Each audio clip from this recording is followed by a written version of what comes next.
Yan si Mope, guys. Kuhaon na siya, dadon siya sa farm.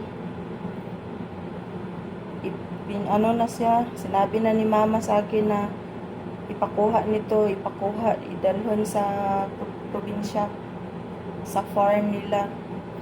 Ang layo doon, iwan ko lang. Sabagay, maraming pagkain doon. Doon siya nararapat.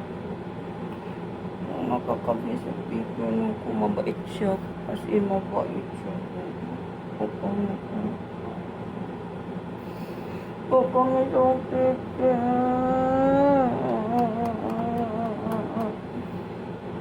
Ano lang ka oras pa itong pag-uban pa. Diris kusina. Mamaya kunin na ikaw.